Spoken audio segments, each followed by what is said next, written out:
지난 주일날 우리 아벨의 예배를 우리가 공부했는데 주일 후에 엿새 동안 또 삶 속에서 예배를 잘 들으시고 이렇게 거룩한 주의 날 은혜 보좌 앞에 다시 나오시게 된 여러분들을 다시 한번 축복합니다. 옆에 계신 분에게 이렇게 인사하겠습니다. 승리하셨습니다. 네, 축하드립니다. 미국의 문호 존 스타인백의 유명한 작품 중에 에덴의 동족이라는 소설이 있습니다.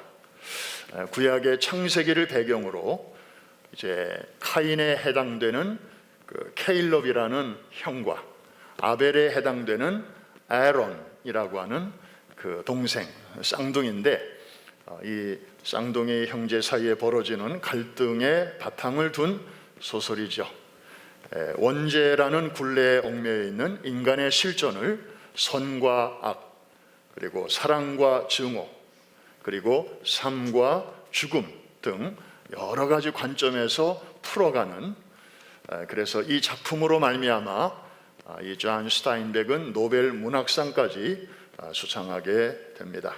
영화로도 나왔죠. 1950년대 중반에 미국에서 만들어졌는데 그때 포스터 한번 잠깐 볼까요? 제가 태어나기도 전에 나왔던 영화입니다. 아주 옛날 시대의 그 분위기가 확 느껴지죠. 지금도 이 부근에 있는 그 식당에 가보면 그 옛날 분위기를 이렇게 연출해 놓은 그런 데서 좀 발견할 수 있을 것 같은 그런 포스터입니다. 저기에 나오는 주인공, 그 카인의 역할을 감당했던 케일럽 제임스 딘이 저 때는 저렇게 젊었네요. 아주 반항의 눈빛, 아주 인상적이죠. 그래서 이 책이 암시하듯이 인류의 역사는 하나님께로부터 시작이 되고 아담과 하와로부터 출발을 하는데, 이 카인과 아벨을 기점으로 해서 이제 두 줄기로 흘러가게 됩니다. 하나는 아벨의 후손들이 만들어가는 믿음의 계열이고, 또 하나는 소위 카인의 후예들이 만들어가는 불신앙의 그런 계열로 나누어지게 됩니다. 창세기 5장 앞부분을 보면 그 지루한 족보가 쭉 나오게 되는데 아담의 계보입니다. 그런데 믿음의 계열에 속한 그 아벨의 후손들의 이름이 쭉 소개되고 있습니다. 자, 인류의 조상인 아담으로부터 시작해서 그 다음 세대인 카인과 아벨 중에 믿음의 계열은 아벨입니다. 그런데 아벨이 죽었습니다. 그 후에 하나님께서는 아벨 대신에 셋째 아들을 주시는데 그 이름이 셋입니다. 그리고 그 3대가 에노스, 4대가 게난, 5대가 마할랄렐, 6대가 야렛, 그리고 아담의 7대 손이 바로 에녹이고, 그 다음 8대가 무두셀라, 9대가 라멕, 10대가 노아, 그리고 11대가 노아의 세 아들, 이렇게 등장하고 있습니다. 뭐 저 사람들만 나왔겠습니까? 수백 년 동안 살면서 많은 자녀손들이 태어났겠지만 그 중에서도 이 믿음의 행렬에 해당되는 대표적인 사람들만 저렇게 성경에 기록해 놓은 것입니다. 그런데 누가복음 3장 38절을 보면 바로 저 믿음의 계열을 통해서 예수 그리스도가 이 땅에 오시게 된 것을 말하고 있습니다. 그리고 저 족보의 저 아래쯤 어딘가에는 여러분의 이름도 보이지 않습니까? 바로 여러분의 영적인 족보가 되는 것입니다. 여러분, 아까 보여진 저 족보 가운데서 우리는 우리와 똑같은 사람이면서도 하나님과 얼마나 친밀한 교제를 누리면서 살았는지, 하나님과 동행하다가 나중에는 죽음을 보지 않고 그대로 하늘로 올리움을 받게 된 한 사람을, 그 이름을 발견하게 되는데 누구이죠? 바로 에녹입니다. 카인의 아들도 에녹이 있는데 그 사람과는 혼동하지 마십시오. 동명이인입니다. 그 카인의 아들은 이 불신앙의 계열에 속해 있는 사람이고, 여기 나오는 이 아담의 7대 손, 이 에녹은 경건한 계열에 속해 있는 사람입니다. 근데 우리가 성경을 자세히 읽어보면 이 에녹이 처음부터, 태어나면서부터 하나님과 동행했던 사람은 아니었습니다. 태어나면서부터 65세가 되기까지 그가 어떤 삶을 살았는지 우리는 모릅니다. 성경은 침묵하고 있습니다. 아마도 성경에 기록할 만한 그런 가치가 있는 삶은 아니었던 것으로 우리가 짐작할 수 있습니다. 그러다가 미국 나이로 시니어, 즉 65세가 되던 해부터 자그만치 300년 동안을 하나님과 동행하는 삶으로 들어가게 되는데, 도대체 그 계기가 무엇이었을까? 이게 참 궁금합니다. 알고 보니 자식을 낳으면서부터였습니다. 그것도 무두셀라라고 하는 이 아들을 낳으면서부터였습니다.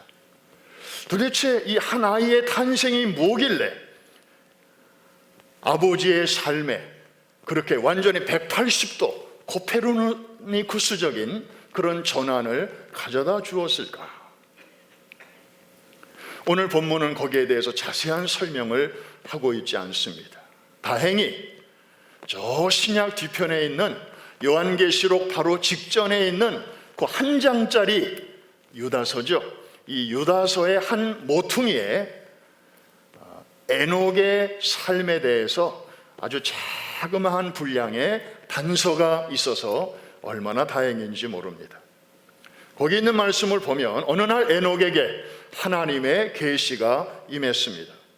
그것은 심판의 메시지였습니다. 하나님이 그 시대의 사람들의 삶을 내려다보시니 이거는 말도 아니었습니다. 그래서 그 사람들의 행한 악한 일과 악한 행실과 그리고 그들이 입으로 주고받는 악한 말들에 대하여 하나님께서 조만간에 공의로운 심판을 내리시겠다는 선언이었습니다. 그리고 그 심판이 가까웠다고 하는 하나의 징조로서 하나님께서는 그에게 한 아들을 주셨습니다. 여러분, 우리가 구약 성경을 읽으면서 많은 사람들을 이름을 접합니다. 근데 여러분이 아시는 것처럼 그 이름은 그냥 이름이 아니잖아요. 그 사람의 인생을 담고 있습니다. 그 사람의 사명, 그 사람이 태어나서 무슨 일을 할 것인가가 그 이름 속에 들어있단 말이에요. 그러니까 아무렇게나 짓는 게 아니에요. 모세 그러면 물에서 건져내었다. 장차 자기 백성을 건져내잖아요. 야곱 발 뒤꿈치를 잡았다. 누가 자기보다 앞서 나가는 것을 못 참는 그런 성격이라서 자기 형의 장자권을 뺏어버리잖아요. 이름대로 사는 거예요. 그래서 그 이름을 아무렇게나 짓지 않습니다. 자, 이 에녹은 하나님께로부터 그 심판의 메시지를 듣고 나서 그리고 마침 아들을 낳았는데 그 메시지를 그 이름 속에 담았습니다.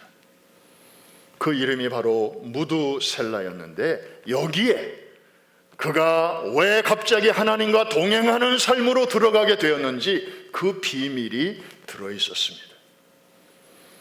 여러분, 무두셀라 그러면 보통 우리는 어떤 사람으로 알고 있죠? 성경에서 가장 오래 산 사람. 그런데 그 문자적인 의미는 무엇입니까? 무두, 셀라 두 단어가 합쳐진 말인데 이거는 창 던지는 사람이라는 뜻이에요. 한번 따라합시다. 창 던지는 사람. 우리는 이게 뭘 의미하는 건지 잘 모르죠. 그런데 그 당시에 창 던지는 사람 그러면 아하 하고 사람들이 오는 게 있었어요. 마을마다 그 마을을 지키기 위해서 이 덩치가 큰 청년을 골라가지고 그 마을 입구를 지키게 했습니다. 손에 창을 들고. 그래서 그 사람 덕분에 이제 마을 사람들은 평안하게 지낼 수 있었어요.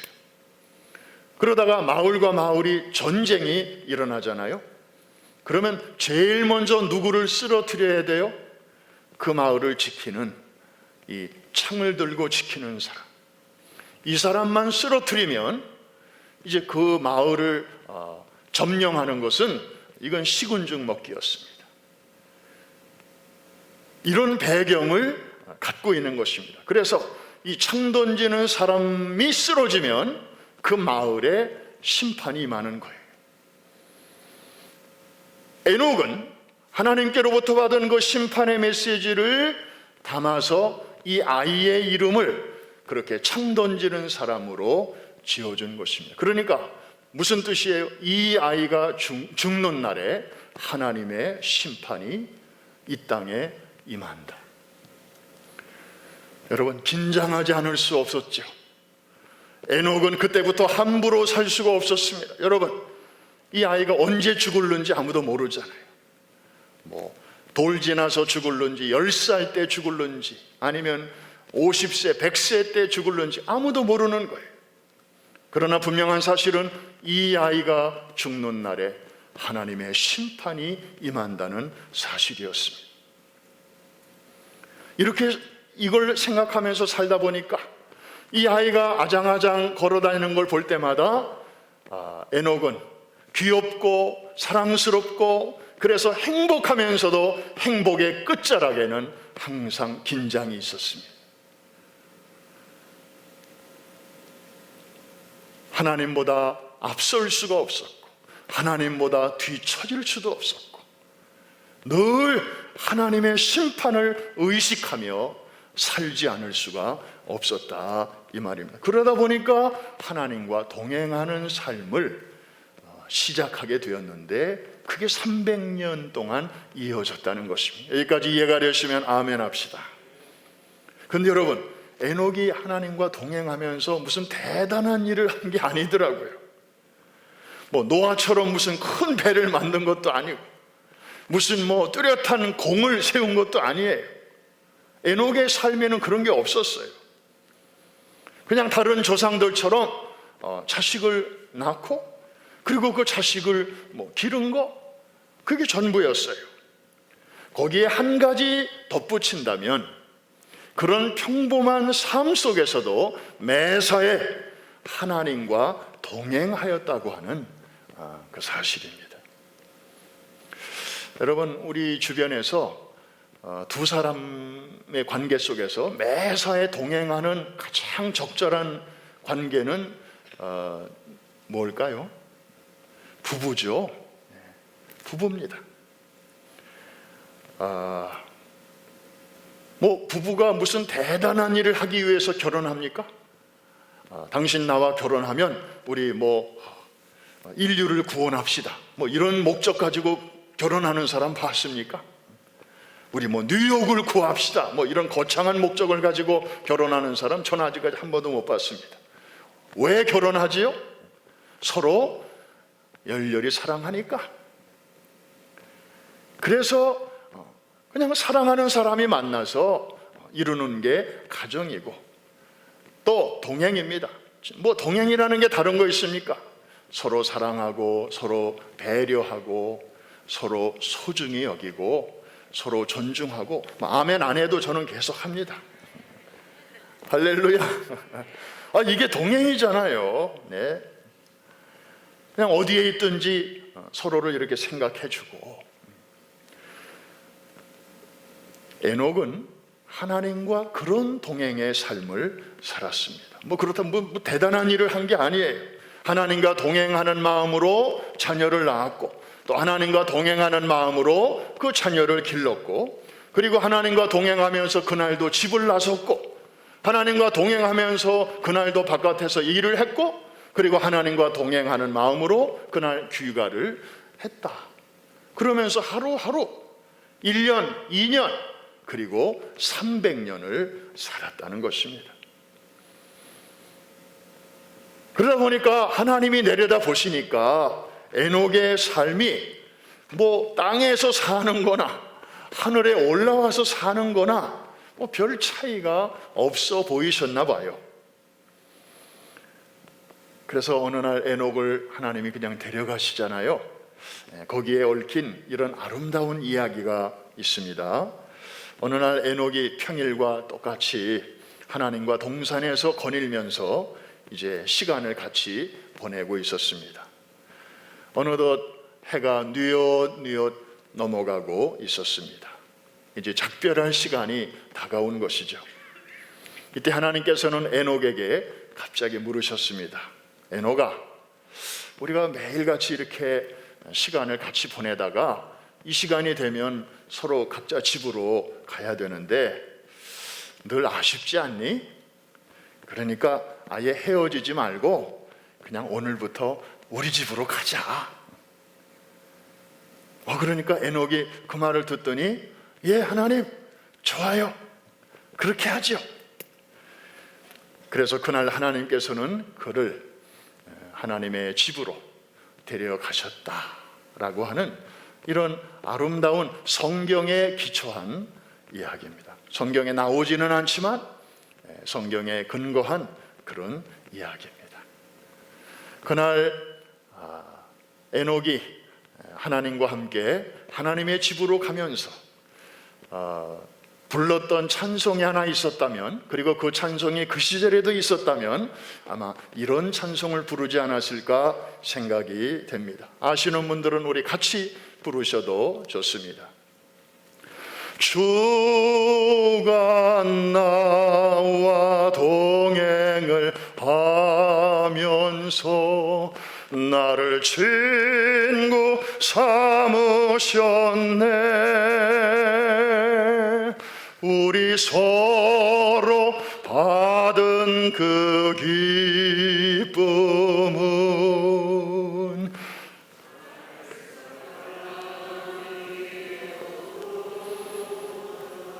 다 같이 한 번 더 부릅시다. 주님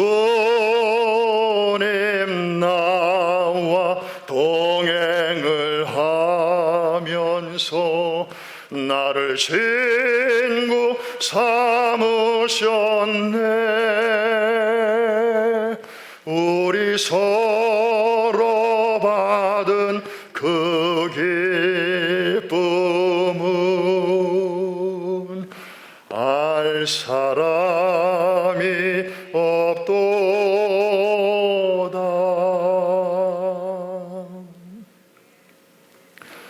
여러분, 이거 아세요? 당시 기준으로 보면 에녹은 너무 일찍 가족 곁을 떠났습니다. 세상을 떠났습니다. 그 당시 대부분 800살, 900살까지 살던 시절이에요. 지구가 이렇게 넓은데 하나님께서는 인류에게 생육하고 번성하라 이렇게 명령하셨잖아요. 그래서 그 명령을 실현할 수 있도록 하나님께서 그 시대에는 사람들의 수명을 길게 연장시켜 주신 거예요. 그거에 비하면 에녹은 365세에 세상을 떠났으니까 너무 일찍 세상을 떠난 겁니다. 그런데 이것은 전혀 슬퍼할 일이 아니었습니다. 노여워할 일도 아니었고 재앙도 아니었습니다. 오히려 축제의 사건이었습니다. 왜? 하나님과 동행하는 삶을 살다가 땅에서의 삶이나 하늘에서의 삶이나 별 차이 없어 보이니까 하나님이 그냥 데려간 거예요. 세상에 이런 행복이 어디 있습니까?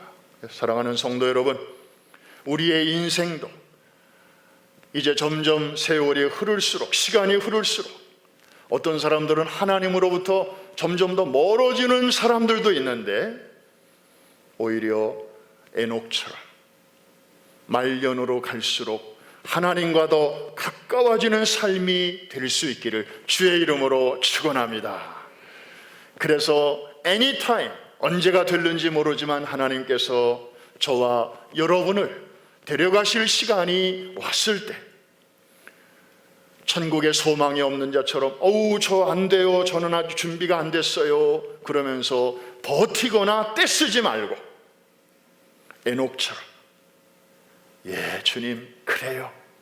같이 가요. 그러면서 기쁨으로 주와 함께 주님 손 꼭 붙잡고 천국으로 이민 가는 길에 오르게 되시기를 주의 이름으로 축복합니다. 이게 성도의 삶이죠. 이런 모습이 나타나야 되는 거 아닙니까? 이게 바로 에녹의 동행하는 삶의 특징입니다. 그런데 여러분, 여기서 우리가 또 하나 생각해야 될 것이 있습니다. 자, 하나님과 동행하는 사람의 그 신앙은 바깥으로 어떻게 표현되어야 하는지를 에녹은 또 우리에게 보여주고 있습니다.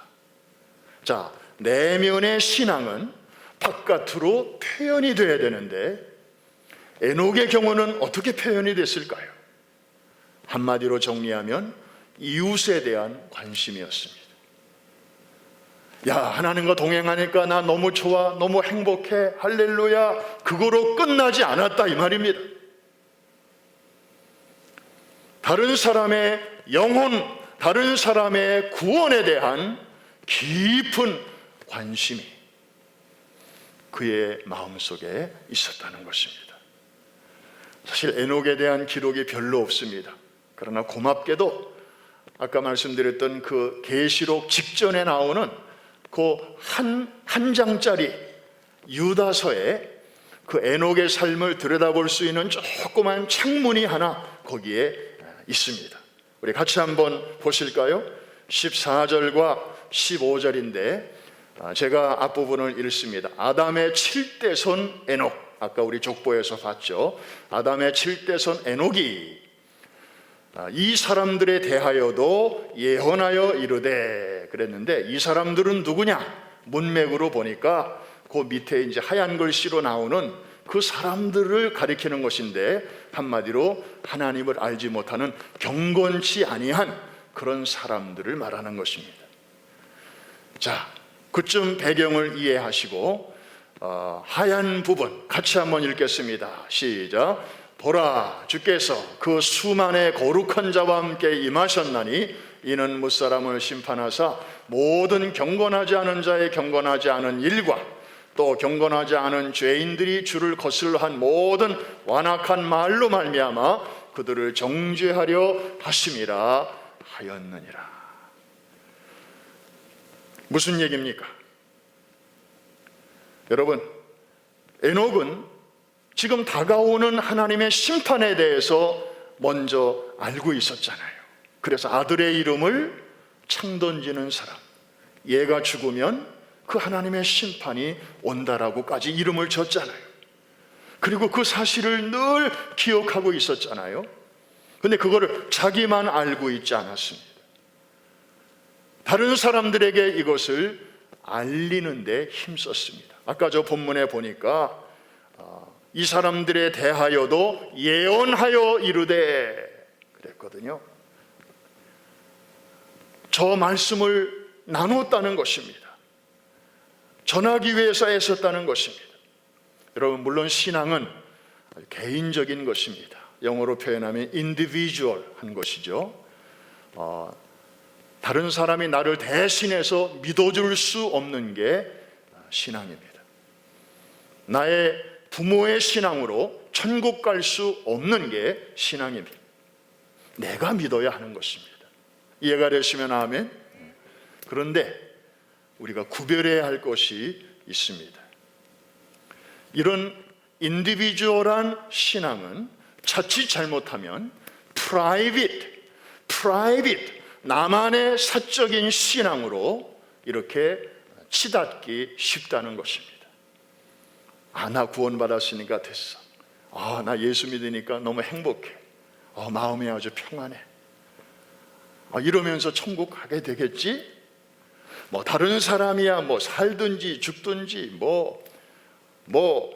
난리가 나든지 상관하지 않고 그저 주님과 나만의 관계에 빠져가지고 이렇게 한쪽으로 치닫는 것을, 이거는 사적인 신앙이라고 그래요.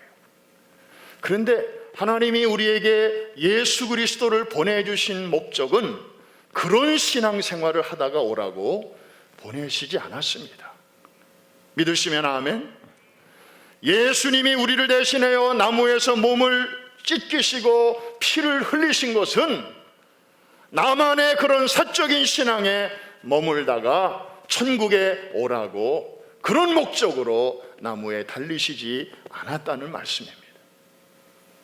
그런데 우리는 자칫하면 우리의 신앙이 그렇게 개토화 되기가 쉽습니다. 여러분, 개토라는 게 뭐냐면 이 히틀러 치하에서 유대인들이 이제 이렇게 끌려가지고 그냥 도시의 한쪽 귀퉁이에 유대인들은 너는 거기서 살아라, 그리고 절대 그 울타리 바깥으로 나오지 말아라, 그렇게 해서 가둬놓은 장소가 개토였지 않습니까? 유대인들은 거기서 자기네들 말을 쓰고 또 자기네들 예배를 드리고 또 성경을 공부하고 뭐 먹고 자고 애 낳고 죽고 뭐 거기서 다 일어나지만 그 울타리 바깥에는 아무런 영향을 끼치지 못했어요. 그냥 자기들만의 세계였어요. 여러분, 우리의 신앙도 오늘날 교회도 자칫하면 개토가 되기 쉽습니다. 그냥 우리끼리 잘 모여서 예배하고 찬양하고 애들 가르치고 친교하고 교제하고 가끔씩 선교하고, 그런데 이것은 하나님의 뜻이 아닙니다. 주의 몸된 교회를 세우신 목적, 너네들끼리만 잘 신앙 유지하다가 와라, 이거 아니거든요. 그래서 우리의 신앙이 사적인 신앙으로 변질되지 않기 위해서는 인디비주얼한 이 신앙이 함께 모여서 퍼블릭 신앙으로 이게 나아가야 되는 것입니다. 좀 어려운 표현을 썼습니다마는 그러나 다 이해하실 수 있을 것입니다. 이 퍼블릭 페이스, 공적인 신앙, 우리 신앙의 공공성을 회복하자, 굉장히 중요한 말입니다.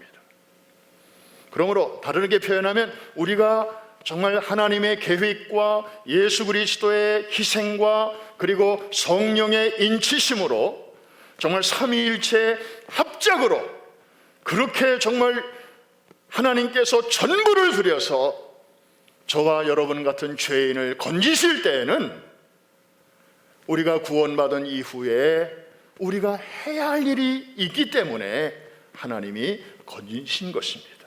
이해가 되시면 아멘 하십시다. 그래서 그때부터는 우리에게 거룩한 책임이 생기게 되는 것인데, 특별히 이 사회적인 책임, 내 주변에 있는 사람들에 대한 거룩한 부담, 이것은 우리의 몫으로 하나님께서 남겨두신 것입니다. 그래서 에녹은요, 그 하나님의 그 심판의 메시지를 들은 그 이후부터 아들의 이름을 그렇게 지었고, 그리고 그 다음부터 하나님과 동행하는 삶을 살면서 무슨 일에 힘썼다고요? 사람들에게 이 메시지를 전하는 일에 힘썼던 것입니다. 덕분에 그의 신앙은 사적인 신앙으로 함몰되지 않았습니다. 사실 사람들은 허구한 날에 에녹이 외치는 메시지를 들으려고도 하지 않았습니다. 콧방귀도 뀌지 않았습니다. 이 맑은 대명천지에 무슨 심판이 있다는 거야? 여러분, 나중에 알고 보니까 이 심판은 홍수 심판을 뜻하는 것이었습니다. 근데 그 사람들에게 홍수를 얘기해봐야 그 단어 뜻도 몰라요. 홍수를 한 번도 경험해 본 사람들이 아니었기 때문에. 그러니까 그런 사람들에게 다가오는 하나님의 심판을 전달하는 게 얼마나 힘들겠습니까? 자, 요나가 니느웨 성에 가서 그 악한 사람들에게 뭐라고 전했죠? 40일이 지나면 니느웨가 무너지리라. 기억나시나요? 네. 그런데 에녹은 같은 마음으로 뭐라고 전했을까요? 이 아이가 죽으면 심판이 임하리라. 아마 무드셀라 손을 잡고 다니면서 같이 전도했을 거예요. 이 아이가 죽으면 하나님의 심판이 임할 것을 선포했습니다. 사람들이 안 들으려고 했지만 에녹은 포기하지 않았습니다. 그가 하늘로 들려 올라가는 그날까지도 자그마치 300년 동안을 그는 하나님과 동행하면서 그 시대의 경건치 아니한 자들을 향하여 예언을 하였던 것입니다. 성경에 기록은 안 되어 있지만 아마 에녹이 하늘로 데려감을 당할 그 당시 에녹의 성대는 파열되었을 것입니다.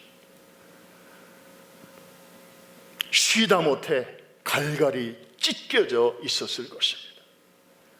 얼마나 안타까운 마음으로 그 시대의 사람들에게 이 하나님의 메시지를 전했는지. 여러분, 그러는 동안에 하나님은 참 무던히도 참고 기다려 주셨습니다. 여러분, 성경에 나오는 수많은 인물들 중에 하필이면 이 무두셀라가 나이가 제일 많은 사람인 이유를 이제 아시겠습니까? 거의 1000년을 살았습니다. 이 사람이 1000년 동안에 무슨 뜻 있는 일을 했는가? 성경에 별로 없습니다. 그냥 석줄 내지 넋줄, 그게 전부입니다. 뭐 자식 몇 명 낳았고 그리고 몇 살에 죽었더라, 그게 전부입니다. 그 정도로 특별한 할 일이 없는데도 하나님께서 그 사람의 인생을 이렇게 엿가락처럼 늘리시고 또 늘리시고 또 늘리시고, 그래서 969년이나 살 수 있도록 하신 하나님의 마음 뭐겠습니까? 죄악 세상에 대한 심판을 늦추시려고, 그래서 한 사람의 죄인이라도 더 건지시려고 기다리시고 참으시는 아버지의 마음이 여기에 고스란히 나와 있었던 것입니다. 여러분, 베드로후서 3장 9절에 이런 말씀이 나오는데, 주의 약속은 어떤 이들이 더디다고 생각하는 것 같이 더딘 것이 아니라 오직 주께서는 너희를 대하여 오래 참으사, 그 다음에 한번 따라해 주시기 바랍니다. 아무도 멸망하지 않고 다 무엇 하기에 이르기를 원하신다고요? 회개하고 구원받기에 이르기를 원하신다. 여러분, 요새 코로나 시대에 교회마다 다들 도전이 많고 어려움이 많죠. 전도를 강조하는 교회 제가 보니까 별로 없습니다. 그런데 우리 교회는 매주 화요일 아침마다 이 교역자 직원들이 함께 온라인으로 회의를 해요. 한 20여 명이 함께 참여를 하는데, 그러면 지난 한 주에 우리는 이런 사역을 했습니다. 또 이런 일이 있었습니다. 그리고 이번 한 주는 이런 일을 할 것입니다. 이런 내용을 간단하게 이제 보고를 하는데, 우리 주일학교 중에 그 국민학교, 초등학교 아이들이 이제 모이는 부서가 있잖아요. 1학년부터 5학년까지. 그 매주 보고 중에 새로운 아이들이 온다는 거예요.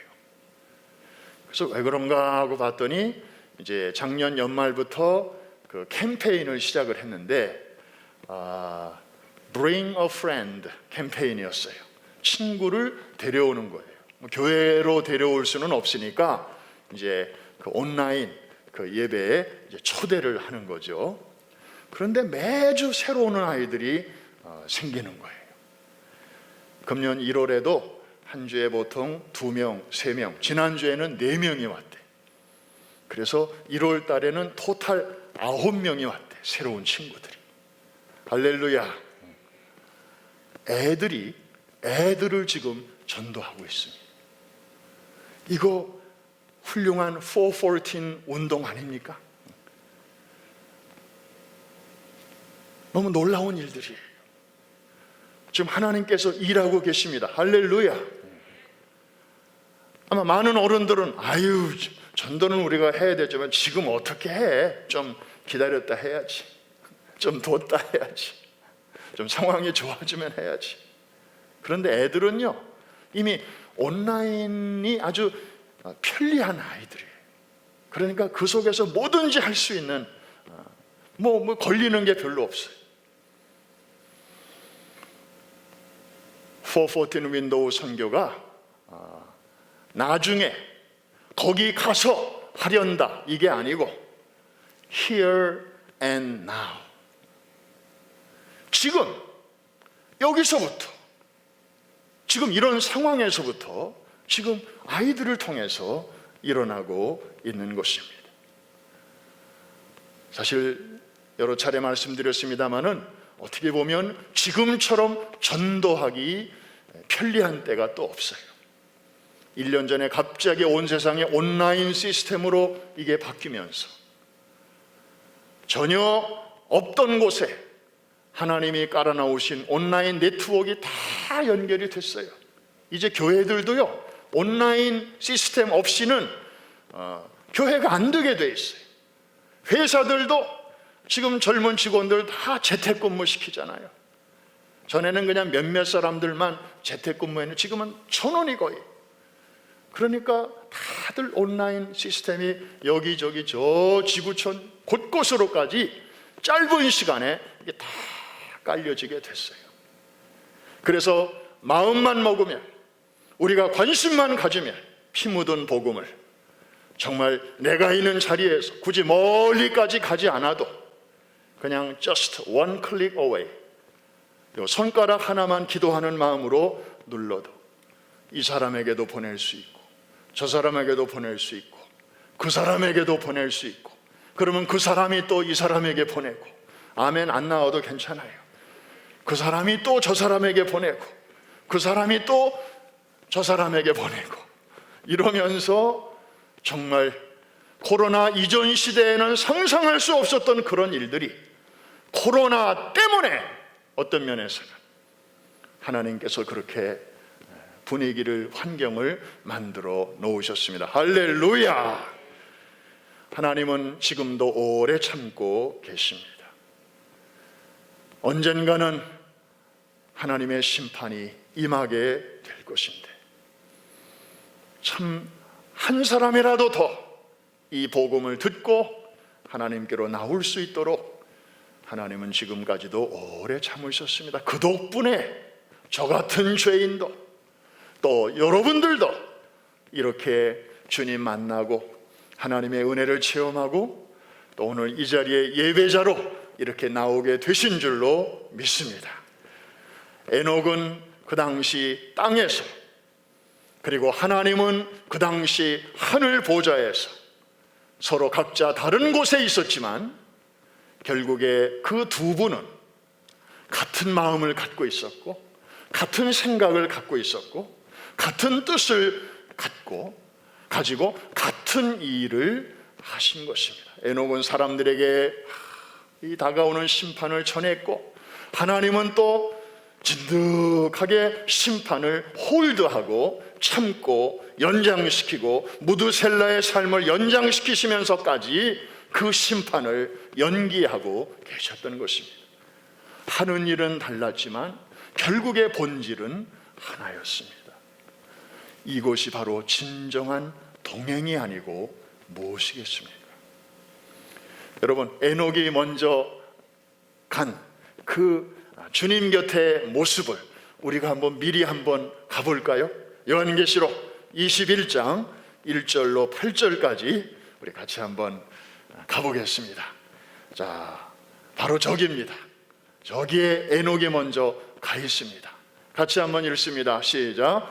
또 내가 새 하늘과 새 땅을 보니 처음 하늘과 처음 땅이 없어졌고 바다도 다시 있지 않더라. 여기서 말하는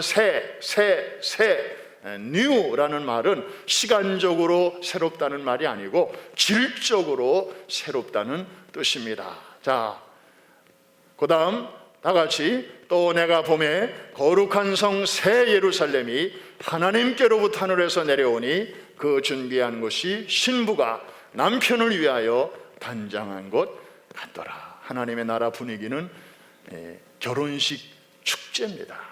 장례식이 아니고 결혼식 축제 날이에요. 얼마나 행복한 날인지. 3절 다 같이 내가 들으니 보좌에서 큰 음성이 나서 이르되 보라 하나님의 장막이 사람들과 함께 있음에 하나님이 그들과 함께 계시리니 그들은 하나님의 백성이 되고 하나님은 친히 그들과 함께 계셔서.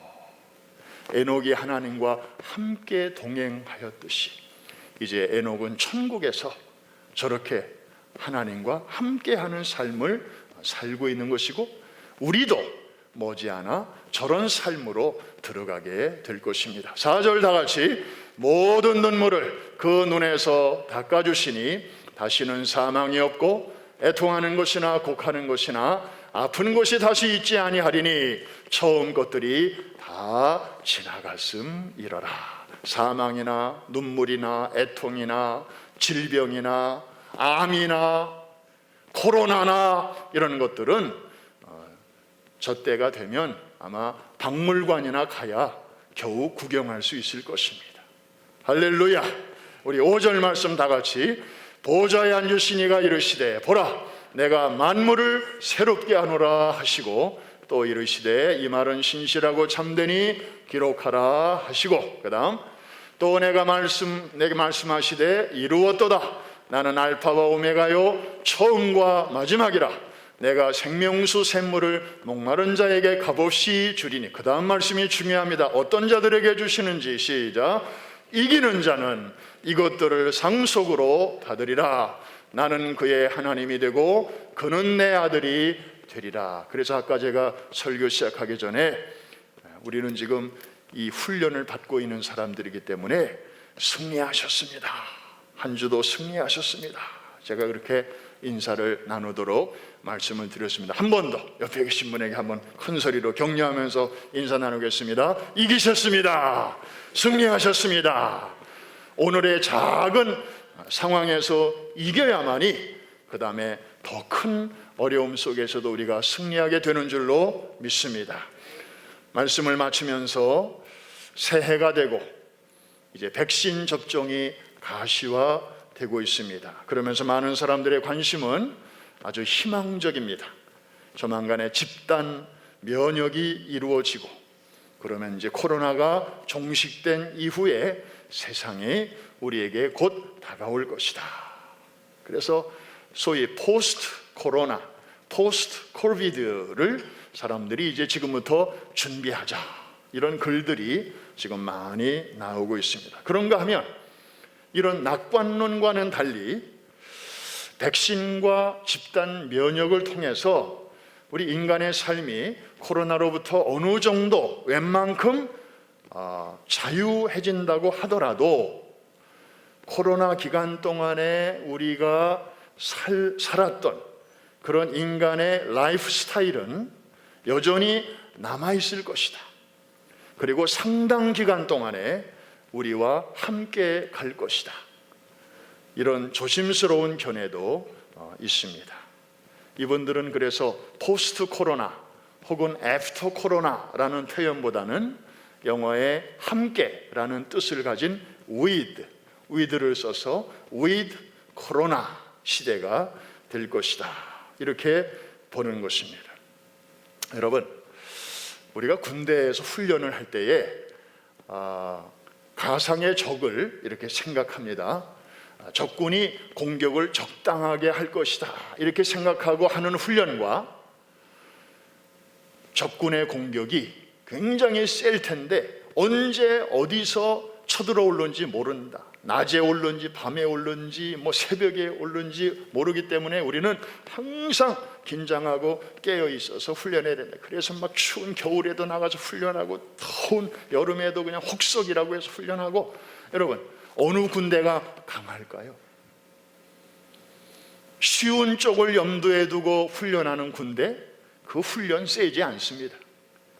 그런데 최악의 경우를 예상하고 거기에 맞추어서 훈련하는 부대, 이 부대가 최강의 부대인 거죠. 마찬가지로 사람들의 관측이 이제 이렇게 좋은 세상에 곧 온다, 우리도 그렇게 되기를 바랍니다. 그러나 또 일각에서는 이게 더 오래 갈 수 있다, 최악의 경우까지도 우리는 생각하고 거기에 맞추어서 대비를 할 때, 그것이 바로 이 시대를 잘 헤쳐나가는 지혜로운 자가 되는 줄로 믿습니다. 위드 코로나의 시대를 우리는 준비하는 것입니다. 여러분, 이 위드 코로나의 시대를 헤쳐나가는 가장 신박한 성경적인 그 브레이크스루가 있다면 무엇일까요? 오늘 본문에 있습니다. 에녹은 하나님과 동행하더니, 영어 성경을 보니까 walk with God. 지금 바깥에서는 live with corona를 말하고 있습니다. 코로나와 함께하는 삶. 그런데 우리는 walk with God.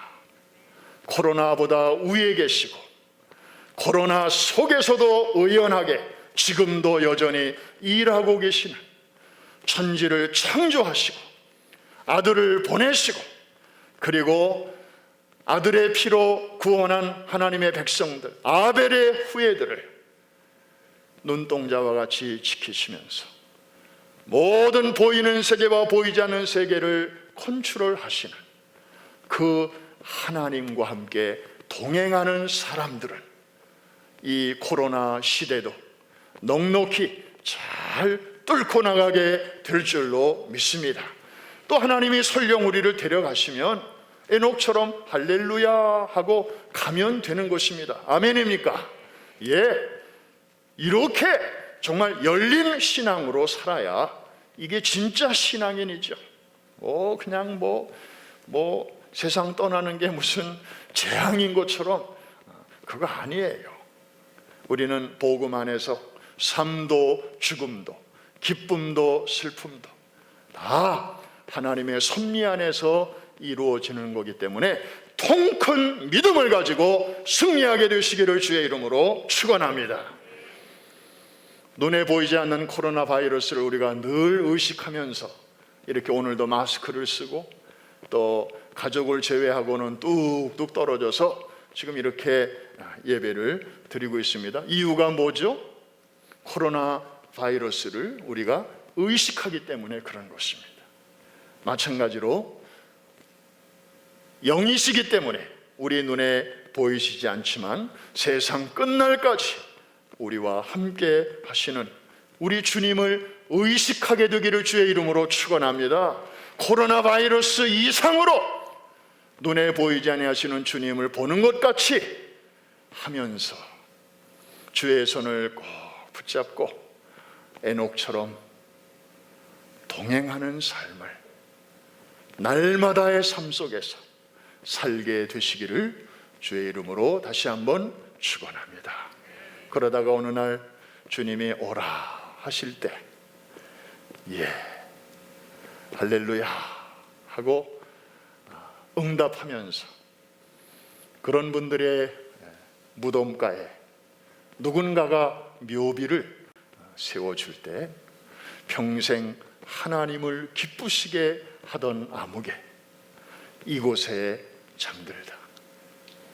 여러분, 그 표현은, 그 칭찬은 에녹이 들었던 칭찬이거든요. 하나님을 기쁘시게 하였다. 이 은혜가 우리 모두에게 있게 되기를 다시 한번 주의 이름으로 축원합니다.